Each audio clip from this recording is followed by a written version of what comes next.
Thank you. You're too kind, thank you. Thank you. Yeah, thank you. Thank you. Shut the fuck up!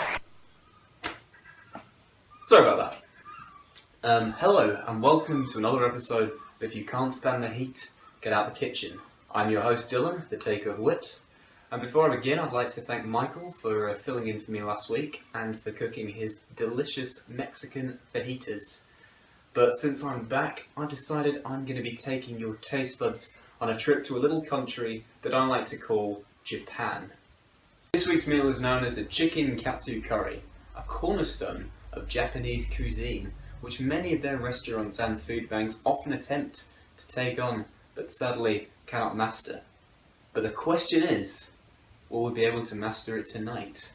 Let's find out at the preparation area.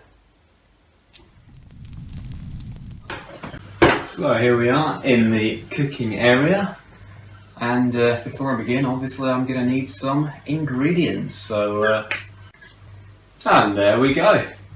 So I'm going to run you through the ingredients that we need.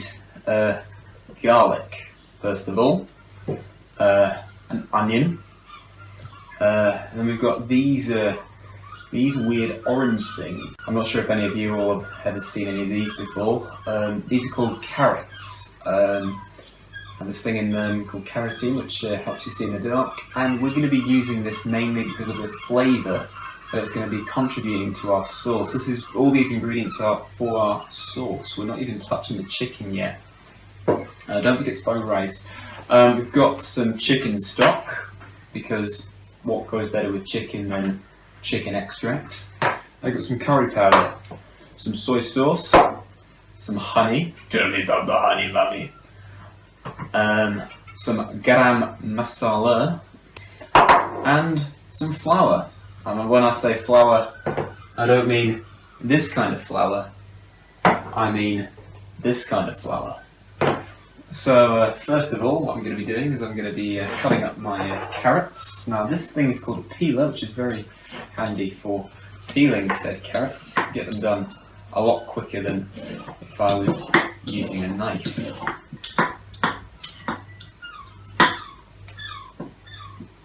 That was one carrot, easy peasy. Now for the next carrot. This carrot has a little bit growing out of it, so we're just going to cut that off.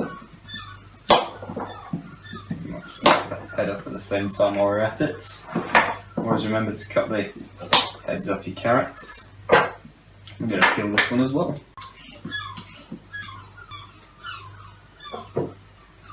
And that's our second carrot peeled. So we've got bits of carrot peeling here. So we'll just move them to one side. Let's just get rid of them. And now we'll move on to cutting the actual carrots as well. Now a little trick with carrots I like to do is use your big knife, cut that into a half, and then cut that into a quarter, maybe an eighth there, and then we just chop like that. And it dices it up. You see, we're going to want it nicely diced for going into our sauce. So now that's job done, I'm just going out of shop and getting a little bowl to put the carrots in. Separate from, it allows us to use the chopping board for other endeavours.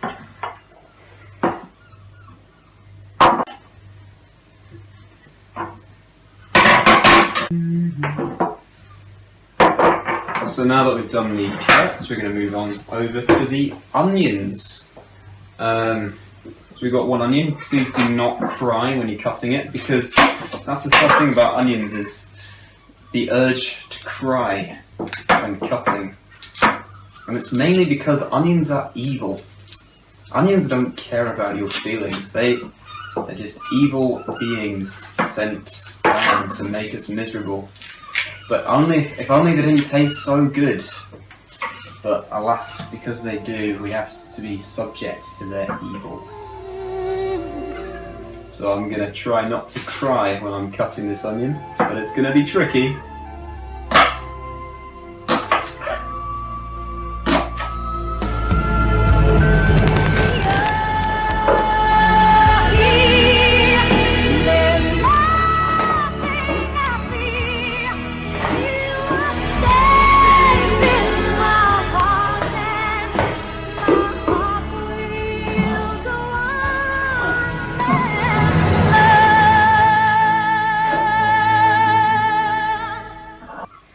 So now the onions are done, we can now move on to the garlic. Now to chop the garlic up into tiny pieces, because we are going to be mixing this into our curry. Now I do say, when I say tiny pieces, I do stress you do want these pieces to be very tiny. You can see that's it, one down. You can use your other knife to just shake it off the knife, you see. You see, nice and small. Maybe we'll use smaller knife's better, actually. Small knife is better. So when you're doing it as well, I'd recommend using a smaller knife to cut it into just very small pieces. In very small, dicey shapes, so that when you're cooking it, it can just, as I said earlier, integrate with the flavourings that we're going to be creating from scratch. How exciting. All done. So now we're going to be moving over to the cooking area. We're going to be putting this all in the pan. We're going to be adding some of this stuff in as well. Trust me guys, it's going to be great. And if not, good. So with those flavours so raw, we're going to put the carrots in as well. Put the carrots in. Where's my spoon? There's my spoon. Just mix those in, and now we're going to take the heat down to low, and just allow them to cook so gradually, because that's what the so that's the spirit of the recipe, if you like. It is to cook these in a way that they cook slowly but surely. You know, it's like with the tortoise and the hare. You know, the tortoise was slow and he was steady, and he ultimately won the race. And that's what we're doing with this. We're taking our time. So now, let's be quick. We're going to add in our curry powder, which is right here. Put a little bit of that in. Not too much, mind. Not too much. Just a tad. Just a dash will do. And some flour. But as I said, this flour, not the flowers that grow in your garden.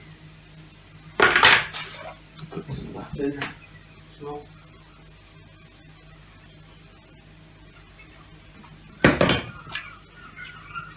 So now we're going to mix all this together. I would recommend a wok for this. Sadly, the show's budget didn't stretch to a wok, so I went to make do with a frying pan.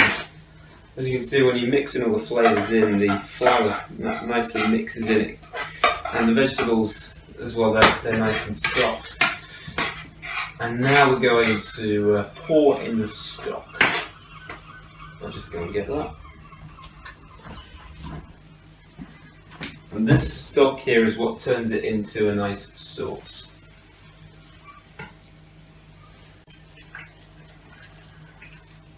Until it's got a very nice thickness, and we're swimming, basically. That's what we want. That's a healthy sound. And so what we're going to do now is we're going to turn down the heat down, say to a 1 or a 2, and we're going to leave this to simmer. While we're doing this, I'm going to be preparing the chicken. So if you'd like to follow me back to the preparation area. Now comes the bit where we should probably roll our sleeves up, because this bit can get a bit messy. So we've got some chicken in this bowl here, some raw chicken. So you want to be very careful with that. Got some breadcrumbs in here, which we're going to put in this bowl, and we've got some egg, which I'm going to put in this bowl. We're going to crack an egg open. Like that. Whisk. I'm just whisking these two eggs together. Now this is why we call it chicken katsu curry, because of the method that we're using to cook the chicken. So as I said before, I want you to be very careful when you're handling the chicken, because it is raw meat. So I want you to be very careful, and make sure you wash your hands after touching it. Oh, it's horrible, isn't it? But alright, we will cook it and it will be lovely. Another thing we need for this is flour, which we have right here. So first of all, what we do is we sprinkle a bit of salt and pepper on the chicken. Salt. Pepper. Gives it a very nice taste. Now we're going to coat the chicken in flour. This is where our hands are probably going to get a bit dirty. Now both fillets are coated in flour. We're going to dip them both in the egg. And now we're going to put the breadcrumbs on top of the chicken.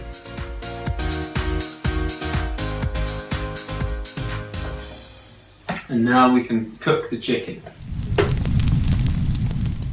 What we're going to do is we're going to sieve this out.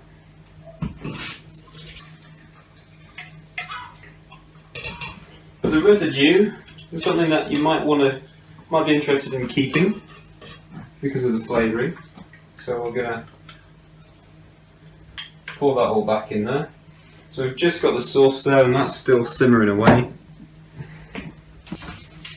Another thing we're going to want going on at the same time is rice. We want to make sure that we've got some rice to go with the meal. So we're going to put this on a high heat and we're going to add some rice.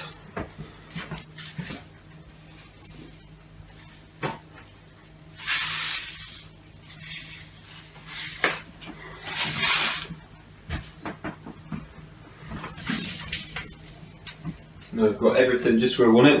Before we put the chicken on, we're going to put some garam masala into the sauce.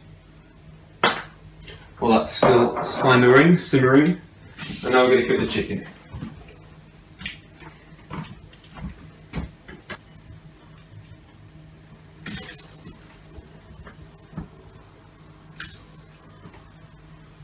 And the chicken will take 4 minutes on each side. I keep speaking about the dangers of raw chicken, but it is very important to always keep turning it. And it's very important to make sure that it's thoroughly cooked before serving.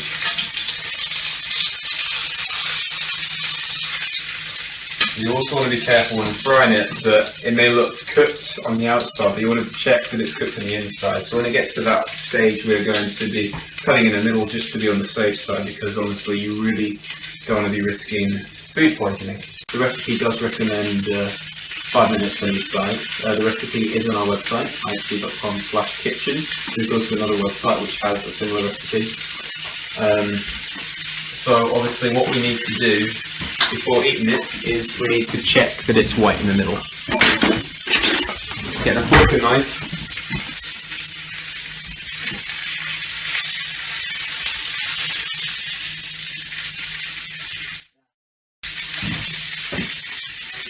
Go back to the preparation area. We're going to be putting this lovely meal on a plate.